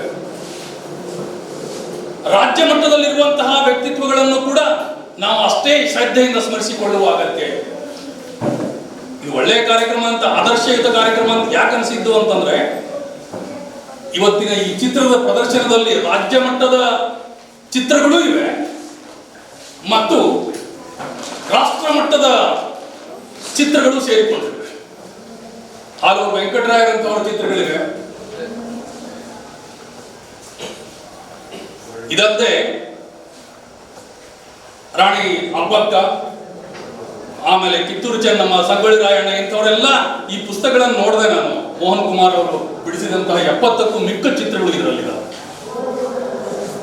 ಈ 70ಕ್ಕೂ ಬಿಡಿಸಿದ ಮಿಕ್ಕ ಚಿತ್ರಗಳು ಇಲ್ಲ ಸರ್, ಆದರೆ 70 ಚಿತ್ರಗಳನ್ನ ನಾನು ಇವತ್ತು ಪ್ರದರ್ಶನದಲ್ಲಿ ಇಟ್ಟಿದ್ದೇನೆ ಅಂತ ಮಾತನ್ನು ಆದರೆ ಈ ಚಿತ್ರಗಳು ಮನಸ್ಸಿನ ಮೇಲೆ ಹೇಗೆ ಪರಿಣಾಮವನ್ನು ಬೀರುತ್ತವೆ ಮತ್ತು ನಾವು ಅದನ್ನು ಹೇಗೆ ಗ್ರಹಿಸ್ತೇವೆ, ಹೇಗೆ ತಗೊಳ್ತೇವೆ. ಚಿತ್ರಗಳು ಒಂದು ಚಿತ್ರವನ್ನು ಬರೆದ್ರಂತೆ, ಈ ಚಿತ್ರಗಳಲ್ಲಿ ಏನಾದರೂ ಲೋಪದೋಷಗಳಿದ್ರೆ ತಿದ್ದಿ ಅಂತ ಅಂದ್ಕೊಂಡ್ಬಿಟ್ಟು ಹೇಳಿದ್ರಂತೆ. ಬಂದವರೆಲ್ಲ ಏನ್ ಮಾಡಿದ್ರಂತೆ, ಅಯ್ಯೋ ಈ ಚಿತ್ರದಲ್ಲಿ ಚೆನ್ನಾಗಿದೆ, ಚಿತ್ರ ಚೆನ್ನಾಗಿದೆ, ಆದರೆ ಇನ್ನೊಂದು ಸ್ವಲ್ಪ ಈ ಕಡೆಗಿದ್ರೆ ಚೆನ್ನಾಗಿರ್ತಿತ್ತು, ಇನ್ನೊಬ್ರು ಇಲ್ಲ ಈ ಕಡೆಗೆಲ್ಲ ಇನ್ನೊಂದು ಸ್ವಲ್ಪ ಆ ಕಡೆಗಿದ್ರೆ ಚೆನ್ನಾಗಿರ್ತಿತ್ತು, ಈ ರೇಖೆ ಹೀಗೆ ಬಂದಿದ್ರೆ ಚೆನ್ನಾಗಿರ್ತಿತ್ತು ಅಂತ ಹೇಳ್ತಾ ಇದ್ರು. ಆವಾಗ ಅವ್ರ ಕೈಯಲ್ಲಿ ಕುಂಚವನ್ನ ಕೊಟ್ಟುಬಿಟ್ಟು, ಸರಿ ಹಾಗಿದ್ರೆ ನೀವೇ ಒಂದು ಚಿತ್ರ ಬರೀರಿ ಅಂತ ಹೇಳಿದ್ರು. ಬರೀಲಿಕ್ಕ ಅಂದ್ರೆ ಮಾತನಾಡುವುದು, ಹೇಳುವುದು ಬಹಳ ಸುಲಭ, ವಿಮರ್ಶೆ ಮಾಡುವುದು ಬಹಳ ಸುಲಭ, ಆದರೆ ನೀವೇ ಮಾಡಿ ಅಂತ ಅಂದ್ಕೊಂಡ್ಬಿಟ್ಟು ಕೈಯಲ್ಲಿ ಕೊಟ್ಟಾಗ ಏನಾಗುತ್ತೆ, ಕೈ ಕಾಲುಗಳು ನಡುತ್ತವೆ. ಹೀಗಾಗಿ ನಮ್ಮ ತೊಡಗಿಸಿಕೊಳ್ಳುವಿಕೆ ಹೇಗಿರಬೇಕು ಅಂತಂದ್ರೆ ಅದು ಹೃದಯಪೂರ್ವಕವಾಗಿರಬೇಕು, ಬುದ್ಧಿಪೂರ್ವಕವಾಗಿ ಇರಬಾರದು. ಹೃದಯ ಮತ್ತು ಬುದ್ಧಿ ಎರಡೂ ಬೆರೆತಾಗ ಹೆಚ್ಚು ಅರ್ಥಪೂರ್ಣವಾಗುತ್ತೆ. ಆದರೆ ಈ ಚಿತ್ರಗಳನ್ನು ನೋಡಿದಾಗ ನನಗನ್ಸಿದ್ದು, ಸ್ವಾತಂತ್ರ್ಯ ಹೋರಾಟಗಾರರ ಮರುಶೋಧ ಆಗಬೇಕಾಗಿದೆ ಅಂತ ನನಗನ್ಸಿದ್ದು. ಸ್ವಾತಂತ್ರ್ಯ ಹೋರಾಟಗಾರರ ಮರುಶೋಧ ಅಂತಂದ್ರೆ ನಾವು ರಾಜ್ಯದಲ್ಲಿ ಎಷ್ಟು ಜನ ಸ್ವಾತಂತ್ರ್ಯ ಹೋರಾಟಗಾರರನ್ನು ಗುರುತಿಸಿದ್ದೇವೆ. ಕನ್ನಡ ಸಂಸ್ಕೃತಿ ಇಲಾಖೆ ಏನ್ ಮಾಡಿದೆ, ಒಂದು 3 ಸಂಪುಟಗಳನ್ನು ತಂದಿದೆ ಸ್ವಾತಂತ್ರ್ಯ ಹೋರಾಟಗಾರರಿಗೆ ಸಂಬಂಧಪಟ್ಟಂತೆ. ಆ 3 ಸಂಪುಟಗಳಲ್ಲಿ ಸಾಕಷ್ಟು ಜನ ಸೇರಿದ್ದಾರೆ, ಇಲ್ಲ ಅಂತ ನಾನು ಹೇಳ. ರಾಷ್ಟ್ರ ಮಟ್ಟದಿಂದ ಹಿಡಿದು ರಾಜ್ಯ ಮಟ್ಟದ ಎಲ್ಲಾ ಹೋರಾಟಗಾರರನ್ನು ಸೇರಿಸಲ್ಪಟ್ಟಿದೆ ಮತ್ತು ಸಾಮಾನ್ಯ ಜನತೆಯನ್ನು ಒಳಗೊಳ್ಳುವುದಕ್ಕೆ ಪ್ರಯತ್ನ ಪಡಲಾಗಿದೆ. ಹೇಗೆ ಸ್ವಾತಂತ್ರ್ಯ ಹೋರಾಟವನ್ನ ಮಾಡ್ತಾ ಇದ್ರು ಅನ್ನೋದಕ್ಕೆ ಒಂದು ಸಣ್ಣ ಉದಾಹರಣೆ ಹೇಳ್ತೇನೆ. ಪೌರ ಕಾರ್ಮಿಕರ ಬಗ್ಗೆ ನೀವು ಇಲ್ಲಿ ಸನ್ಮಾನ ಮಾಡ್ತಾ ಇದ್ದೀರಿ, ಜೊತೆಗೆ ಒಬ್ಬ ವೇಶ್ಯೆ ಆಗಿದ್ದಂತಹ ಹೆಣ್ಣು ಸ್ವಾತಂತ್ರ್ಯ ಹೋರಾಟಕ್ಕೋಸ್ಕರವಾಗಿ ಇಡೀ ತನ್ನ ಜೀವನವನ್ನ ಹೇಗೆ ಸಮರ್ಪಣೆ ಮಾಡಿಕೊಂಡ್ಳು ಅಂತ ಅಂದ್ಕೊಂಡ್ಬಿಟ್ಟು ಕಾಮತ್ ಅವರು ದಾಖಲೆ ಮಾಡ್ತಾರೆ. ಅಂದ್ರೆ ಖಜಾನೆ, ಇಡೀ ಹೋರಾಟಗಾರರು ಏನ್ ಮಾಡ್ತಾರೆ, ಸ್ವಾತಂತ್ರ್ಯ ಹೋರಾಟದ ಸಂದರ್ಭದಲ್ಲಿ ಬ್ರಿಟಿಷರ ಖಜಾನೆಯನ್ನು ಲೂಟಿ ಮಾಡಿದ್ದಾರೆ. ಬ್ರಿಟಿಷರನ್ನ ವಿರೋಧಿಸುವುದು ಅಷ್ಟೇ ಅಲ್ಲ, ಅವರ ಕಾರ್ಯಚಟುವಟಿಕೆಗಳ ಅಡೆತಡೆಗಳನ್ನು ತರುವುದು ಅಷ್ಟೇ ಅಲ್ಲ, ಅವರು ಕಾರ್ಯವ್ಯಾಪ್ತಿಯನ್ನು ವಿಸ್ತರಿಸಿಕೊಳ್ಳಬಾರದು ಅಂತ ಅಂದ್ಕೊಂಡ್ಬಿಟ್ಟು ಹೋರಾಟಗಾರರು ಪ್ರಯತ್ನ ಪಡ್ತಾ ಇದ್ರು. ಹಾಗೆ ಪ್ರಯತ್ನ ಪಡುವಂತಹ ಸಂದರ್ಭದಲ್ಲಿ ತಂದ ಖಜಾನೆಯನ್ನ ಎಲ್ಲಿಡಬೇಕು ಅನ್ನುವಂತಹ ಮಾತು ಬಂದಾಗ ಇವ್ರೇನ್ ಮಾಡ್ತಾರೆ, ತಂದು ಬಿಟ್ಟು ಆ ವೇಶ್ಯೆಯ ಮನೆಯಲ್ಲಿಟ್ಟರೆ ಯಾರು ಹುಡುಕಲ್ಲ ಅಂತ ಅಂದ್ಕೊಂಡ್ಬಿಟ್ಟು ವೇಶ್ಯೆಯ ಮನೆಯಲ್ಲಿ. ಆದ್ರೆ ಅವರಿಗೂ ಸುದ್ದಿ ಹತ್ತುತ್ತೆ, ಎಲ್ಲಿ ವೇಶ್ಯೆಯ ಮನೆಯಲ್ಲಿ ಅದನ್ನು ಇಟ್ಟಿದ್ದಾರೆ. ಆದ್ರೆ ಆಕೆ ರಾತ್ರೋರಾತ್ರಿ ಆ ಇಡೀ ಆಸ್ತಿಯನ್ನ ಮಂಗಮಾಯ ಮಾಡ್ತಾರೆ. ರಾತ್ರಿಯಲ್ಲಿ ಬಂದ್ಬಿಟ್ಟು ಮನೆಯವರು ಹುಡುಕ್ತಾರೆ, ಸಿಗಲ್ಲ ಆಸ್ತಿ, ಎಲ್ಲಿದೆ ಅಂತ ಅಂದ್ಕೊಂಡ್ಬಿಟ್ಟು ಅವಳನ್ನು ತಗೊಂಡು ಹೋಗಿ ಅರೆಸ್ಟ್ ಮಾಡಿ ಏನೆಲ್ಲ ಹಿಂಸೆ ಕೊಡ್ತಾರೆ, ಚಿತ್ರ ಹಿಂಸೆ ಕೊಡ್ತಾರೆ, ಸಿಗಲ್ಲ. ಚಿತ್ರ ಹಿಂಸೆ ಕೊಟ್ಟು ಇನ್ನೇನ್ ಸಾಯ್ತಾಳೆ ಅನ್ನುವಂತಹ ಸಂದರ್ಭದಲ್ಲಿ ಹೋರಾಟಗಾರರ ಕಿವಿಯಲ್ಲಿ ಒಂದು ಮಾತನ್ನು, ತಿಪ್ಪೆ ನೋಡಿ, ಒಂದೇ ಮಾತು ಹೇಳಿ, ಏನು ತಿಪ್ಪೆ ನೋಡಿ. ಇದ್ಯಾಕೆ ತಿಪ್ಪೆ ನೋಡಿ ಅಂತ ಹೇಳಿದ್ರು. ಆಮೇಲೆ ಆಕೆ ಸತ್ತಾದ ಮೇಲೆ ಎಲ್ಲಾ ತಣ್ಣಗಾದ ನಂತರ ತಿಪ್ಪೆ ನೋಡಿ ಅಂತ ಹೇಳಿದ್ರು. ತಿಪ್ಪೆಯನ್ನ ಆಗಿದ್ದಾರೆ, ತಿಪ್ಪೆಯ ಒಳಗಡೆ ಆಕೆ ಮುಚ್ಚಿಟ್ಟಿದ್ರು ಅಂತ. ಅಂದ್ರೆ ಸ್ವಾತಂತ್ರ್ಯ ಹೋರಾಟದ ಸಂದರ್ಭದಲ್ಲಿ ಒಬ್ಬ ಸಣ್ಣ ವೇಶ್ಯೆಯಾಗಿದ್ದಂತಹ ಹೆಣ್ಣು ಮಗಳ ಚರಿತ್ರೆಯೂ ಕೂಡ ದಾಖಲು ಮಾಡ್ತಾರಲ್ವಾ, ಇಂಥವರ ಚರಿತ್ರೆಗಳು ಬಹಳ ಮುಖ್ಯ ಅಂತ ಅಂದ್ಕೊಳ್ತೇನೆ. ಚರಿತ್ರೆಯಲ್ಲಿ ದೊಡ್ಡ ದೊಡ್ಡ ಟೊಂಗೆಗಳು ಸಾಕಷ್ಟಿವೆ. ಹೋರಾಟದ ಸ್ವಾತಂತ್ರ್ಯ ಸಂಗ್ರಾಮ ಅಂತಂದ್ರೆ ಅದೊಂದು ಹೆಮ್ಮರ ಇದ್ದ ಹಾಗೆ, ಹೆಜ್ಜಾಲ ಇದ್ದ ಹಾಗೆ. ಆ ಹೆಜ್ಜಾಲಕ್ಕೆ ಸಾಕಷ್ಟು ಟೊಂಗೆಗಳಿರ್ತಾವೆ. ಆದರೆ ಟೊಂಗೆಯ ಜೊತೆಗೆ ಸಣ್ಣ ಸಣ್ಣ ಮಾತೃ ಬೇರಿನ ಜೊತೆಗೆ ಸಣ್ಣ ಸಣ್ಣ ಬೇರುಗಳು ಕೂಡ ಇರ್ತವೆ. ಆ ಮಾತೃ ಬೇರು ಎಷ್ಟು ಮಹತ್ವದ್ದೋ ಆ ಮಾತೃ ಬೇರಿನ ಜೊತೆಗೆ ಇರುವಂತಹ ಸಣ್ಣ ಸಣ್ಣ ಬೇರುಗಳು ಕೂಡ ಅಷ್ಟೇ ಮಹತ್ವದ್ದಾಗಿರ್ತವೆ. ಗಿಡ ನಿಲ್ಲೋದು ಸಣ್ಣ ಬೇರುಗಳ ಮೂಲಕವೇ ವಿನಃ ಮಾತೃ ಬೇರಿನ ಮೂಲಕ ಅಲ್ಲ. ಹೀಗಾಗಿ ಹೋರಾಟದ ಸಂದರ್ಭದಲ್ಲಿ ಇಂತಹ ಸಣ್ಣ ಸಣ್ಣ ಹೋರಾಟಗಾರರ ಕಥೆಗಳನ್ನ ನಾವು ಶೋಧಿಸಿ ತೆಗೆಯುವ ಅಗತ್ಯ ಇದೆ ಅಂತ ನನಗೆ ಅನಿಸಿದೆ. ನನ್ನ ತಂದೆಯು ಸ್ವಾತಂತ್ರ್ಯ ಹೋರಾಟಗಾರ, ನನ್ನ ಚಿಕ್ಕಪ್ಪ ಸ್ವಾತಂತ್ರ್ಯ ಹೋರಾಟಗಾರ. ಆದ್ರೆ ಅವರು ಯಾರು ನಾವು ಸ್ವಾತಂತ್ರ್ಯ ಹೋರಾಟಗಾರರು ಅಂತ ಹೇಳ್ಕೊಳ್ಳ ಅಂಥವ್ರದ್ದು ಸಾಹಿತ್ಯದಲ್ಲಿ ಯಾಕೆ ದಾಖಲಾಗಲಿಲ್ಲ ಅಂತಂದ್ರೆ, ಅಯ್ಯೋ ನಾವು ಸ್ವಾತಂತ್ರ್ಯ ಹೋರಾಟ ಮಾಡಿಲ್ಲ, ನಾವು ಕಳ್ತನ ಮಾಡಿದ್ವು. ಏನ್ ಕಳ್ತನ ಮಾಡಿದ್ರಿ ಅಂತ ಕೇಳಿದ್ರೆ, ಈ ತಂತಿಗಳಿರ್ತಾವ, ಟೆಲಿಫೋನಿನ ತಂತಿಗಳಿರ್ತಾವ, ಆ ಟೆಲಿಫೋನಿನ ತಂತಿಗಳನ್ನ ಕತ್ತರಿಸ್ಬಿಟ್ಟು ಆ ತಂತಿಯನ್ನ ನಾವು ತಗೊಂಡು ಬಂದಿದ್ವಿ. ಅದು ಕಳ್ತನ ಅಂತ ಅಂದ್ಕೊಂಡ್ರೆ ಅವರು ಅದು ಸ್ವಾತಂತ್ರ್ಯ ಹೋರಾಟದ ಒಂದು ಭಾಗ ಅಂತ ಅಂದ್ಕೊಳ್ಳೆ. ಯಾಕೆ ಬ್ರಿಟಿಷರು ಸಂದೇಶವನ್ನ ಟೆಲಿಫೋನಿನ ಮೂಲಕ ಕಳಿಸಿಕೊಡ್ತಾರೆ, ಮಿಲಿಟರಿಯನ್ನ ತರಿಸ್ತಾರೆ, ನಮ್ಮನ್ನು ಬಂದು ಅಟ್ಯಾಕ್ ಮಾಡ್ತಾರೆ. ನಾವು ಅವರನ್ನ ಅಟ್ಯಾಕ್ ಮಾಡಬೇಕು ಅಂತಂದ್ರೆ ಮೊದಲು ಈ ತಂತಿಯನ್ನ ಕತ್ತರಿಸಬೇಕು ಅಂತ ಹೇಳಿ, ಆ ತಂತಿಯನ್ನ ಕತ್ತರಿಸಬೇಕು ಅಂತಂದಾಗ ನಮ್ಮ ಚಿಕ್ಕಪ್ಪ ಏನ್ ಮಾಡ್ದ ಅಂತ ತಂತಿಯನ್ನ ಕತ್ತರಿಸ್ಬಿಟ್ಟು ಅವನಿಗೆ ಗಡ್ಡದ ಮಲ್ಲೇಶ, ಅವನು ಗಡ್ಡ ಬಿಟ್ಟಿದ್ದ, ಅವನಿಗೆ ದಂಡ ಕಟ್ಟದು. ಯಾಕೆಂದ್ರೆ ನಮ್ಮ ಮಂದಿಯಲ್ಲಿ ನೀನೆ ಮುಸುರಿ ಹುಟ್ಟಿದೀಯಾ ಗಡ್ಡ ಬಿಡೋದಕ್ಕೆ, ತೆಗಿ ಗಡ್ಡ ನೀನು ಅಂತ. ಇಲ್ಲ, ನಾನು ತೆಗಿಯಲ್ಲ. ಊರ್ ಪಂಚಾಯತಿ ಮಾಡ್ತಾರೆ, ಪಂಚಾಯತಿ ಮಾಡಿಬಿಟ್ಟು ಗಡ್ಡ ತೆಗಿ ಅಂತ ಹೇಳಿದಾಗ ಅವನು ಹೇಳ್ತಾನೆ, ಇಲ್ಲ, ನನ್ನ ದೇಶಕ್ಕೆ ಸ್ವಾತಂತ್ರ್ಯ ಬರೋವರೆಗೂ ಗಡ್ಡ ತೆಗಿಯಲ್ಲ ಅಂತ. ಅಂದ್ರೆ ಗಡ್ಡಕ್ಕೂ ಸ್ವಾತಂತ್ರ್ಯಕ್ಕೂ ಸಂಬಂಧ ಇದೆ. ಟೆಲಿಫೋನಿನ ತಂತಿಗೂ ಬ್ರಿಟಿಷರಿಗೂ ಸ್ವಾತಂತ್ರ್ಯ ಹೋರಾಟಗಾರರಿಗೂ ಸಂಬಂಧ ಇದೆ. ಇಂತಹ ಸಣ್ಣ ಸಣ್ಣ ಹೋರಾಟಗಾರರಿದ್ದಾರಲ್ವಾ, ಇಂಥವ್ರ ಚರಿತ್ರೆಯಲ್ಲಿ ದಾಖಲಾಗಬೇಕಾಗಿದೆ. ನಾನು ಮೋಹನ್ ಕುಮಾರ್ ಅವರಿಗೆ ವಿನಂತಿಸಿಕೊಳ್ತೇನೆ, ಇಂತಹ ಸಣ್ಣ ಸಣ್ಣ ಸ್ವಾತಂತ್ರ್ಯ ಹೋರಾಟಗಾರರು ಎಲ್ಲಿದ್ದಾರೆ ಅಂಥವ್ರನ್ನ ಹುಡುಕಿ ಅಂಥವ್ರ ಚಿತ್ರಗಳನ್ನು ನಿರ್ಮಿಸಿ. ಚರಿತ್ರೆಯಲ್ಲಿ ರಾಷ್ಟ್ರ ಮಟ್ಟದ ರಾಜ್ಯ ಮಟ್ಟದ ಹೋರಾಟಗಾರರು ಏನಿದ್ದಾರೆಯೋ ಅವರು ದಾಖಲಾಗ್ತಾರೆ, ಅವ್ರು ಇರ್ತಾರೆ. ಆದ್ರೆ ಹೆಕ್ಕಿ ತೆಗೆಯೋದಿದೆ ಅಲ್ವಾ, ಶೋಧಿಸೋದಿದೆ ಅಲ್ವಾ, ಶೋಧಿಸಿ ನೀವು ಚಿತ್ರ ಬಿಡಿಸಿದ್ದೆ ಆದ್ರೆ ಚರಿತ್ರೆಯಲ್ಲಿ ನೀವು ದಾಖಲಾಗ. ಇವು ಚರಿತ್ರೆಯಲ್ಲಿ ಇರುವಂತಹ ಚಿತ್ರಗಳನ್ನು ಬಿಡಿಸೋದಕ್ಕಿಂತ ಇಲ್ಲದೇ ಇರುವ ಚಿತ್ರಗಳನ್ನು ತೆಗೆದುಬಿಟ್ಟು ನಾನು ಬಿಡಿಸ್ತೇನೆ. ಇಲ್ಲದೇ ಇರುವ ಚಿತ್ರಗಳು ಅಂದ್ರೆ ಹೋರಾಟ ಮಾಡದೇ ಇರುವವರ ಚಿತ್ರಗಳಲ್ಲ, ಹೋರಾಟ ಮಾಡಿದವರ ಚಿತ್ರಗಳನ್ನ ಅಂಥವ್ರು ಬಿಡಿಸ್ಬೇಕು ಅಂತ ಅನ್ಕೊಂಡ್ಬಿಟ್ಟು ನಾನು ಕೋರಿಕೊಡ್ತೇನೆ. ತಿಮ್ಮಯ್ಯನವರು ಅವಸರ ಮಾಡ್ತಾ ಇದ್ದಾರೆ, ಗಡಿಯಾರ ನೋಡ್ತಾ ಇದ್ದಾರೆ, ಇನ್ನು 2 ಕಾರ್ಯಕ್ರಮ ಇವೆ ಅಂತ ಅಂದ್ಕೊಂಡ್ಬಿಟ್ಟು ಹೇಳ್ತಾ ಇದ್ದಾರೆ. ಮಾತಾಡಬೇಕು ಅಂತ ಅಂದ್ಕೊಂಡಿದ್ದ ವಿಷಯ ಸಾಕಷ್ಟಿತ್ತು, ಆದ್ರೆ ಅವರ